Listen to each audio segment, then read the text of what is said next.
Hello, Cross Church family. My name is Chance Mueller, and I have the privilege of leading our devotion today. And our devotion is going to be over 2 Corinthians chapter 12. And in this chapter, I'm going to quickly and briefly sum up what happens. Paul states that he is given a heavenly revelation, that he is taken up into heaven and sees and hears the dwelling place of God.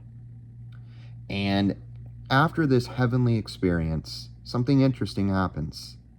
To prevent Paul, which in his own words he admits this, to prevent Paul from becoming conceited, so prideful and self-inflated from this experience, God places a thorn in his flesh, which he exactly says that the thorn is a messenger of Satan that torments him. And there is so much speculation of scholars about what is Paul's thorn, what was he referencing, and we don't know. And I don't really think that's the point of this. But Paul states that he is given a thorn to prevent his ego from rising, to keep him humble, to keep him grounded. And Paul states that he begged, he pleaded with God 3 times for God to take this thorn away from him. And God's response, if you are familiar with this chapter, is this. His answer is no, essentially, but his specific response is, "My grace is sufficient for you, for my power is made perfect in weakness." And friends, what I want to focus on today in this devotion is the thorn. I can say from my life experience of meeting so many different people that, I've just come into contact with, that are acquaintances, great friends, family members, that in my life I have realized one thing. All of us have a thorn. All of us. And I don't want you to mistake this. A thorn is not a trivial thing. This is not just the daily stresses of life. Something unfortunate happened to me today, or I'm worried and stressed about this. I think a thorn is much more than that. I think a thorn it deeply affects you. It's disturbing. It's troubling. It brings just great anxiety and worries. This is far greater than something of just daily stresses. And I think that's what Paul was trying to convey. I mean, this is the man that tells us to pray without ceasing, a father of the church, a father of the faith, that is telling us that he begged the Lord for him to remove this. That's what a thorn is. And all of us have a thorn. All of us. But I don't want us to get mistaken with what I am saying.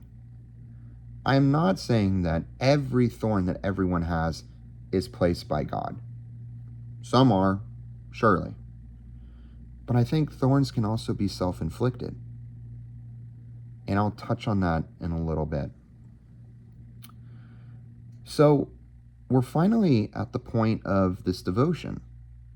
Why would God allow thorns in the first place?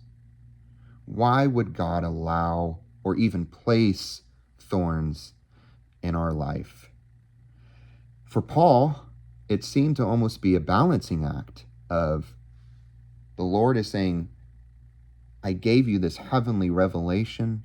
You got a glimpse of what heaven is like, but to prevent you from becoming too elated, too prideful, and to prevent your ego from rising, Paul, I'm giving you this thorn. And with this thorn, know that my grace is sufficient. But for the rest of us, I think we have to consider different perspectives here. And to present these different perspectives, I would like to share with you some teachings from Bishop Robert Barron, which I think he explains so beautifully about thorns in the flesh. And here's the first perspective that I want us to dwell on. What is it, at least in this life on earth, that brings us into the arms of God? You know, as much as we would like to say, oh, yes, we rush into our Father's arms when everything is going right, we're meeting all of our goals, all of our achievements, all of our needs are met, that's when we run to our Father.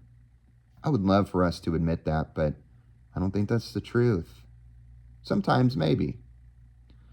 But is it often not in our suffering?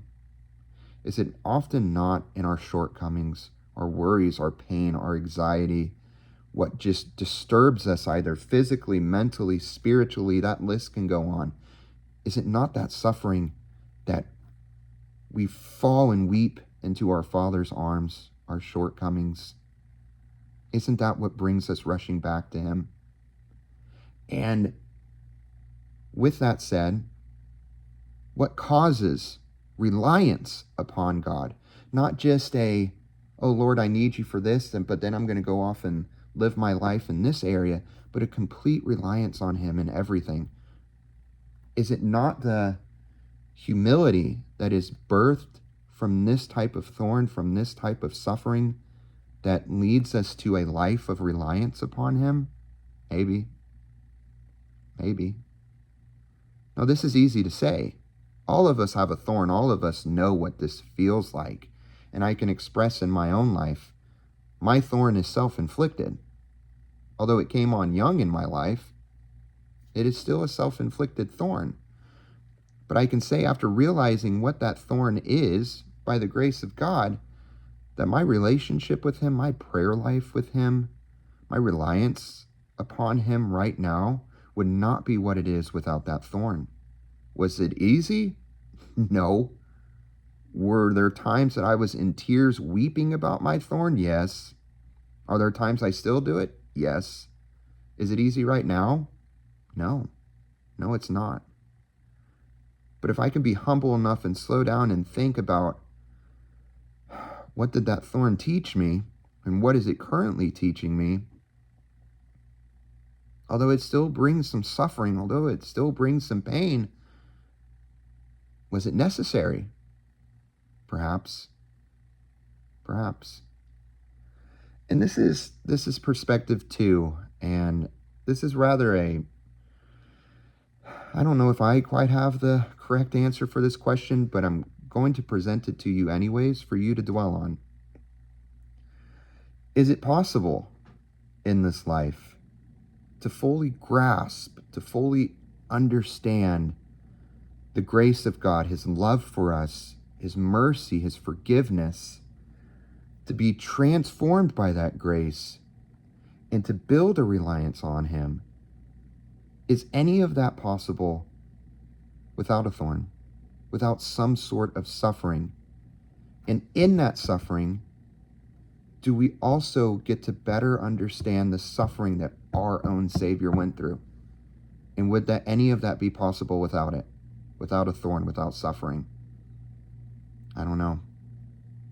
I don't know. And I think I'm going to leave that question for you to dwell on.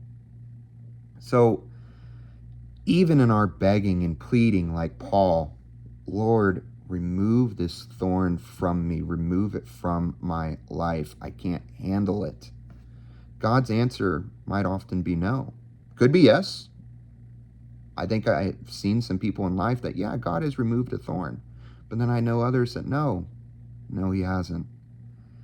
And perhaps He doesn't because it's what keeps us coming back.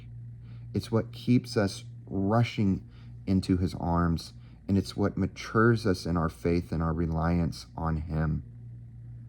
And I'll leave you with this.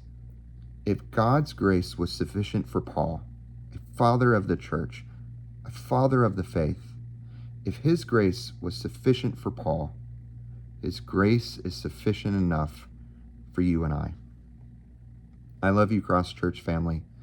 I hope you have a blessed day, a blessed week, and I pray that God would place His heavenly angels around you.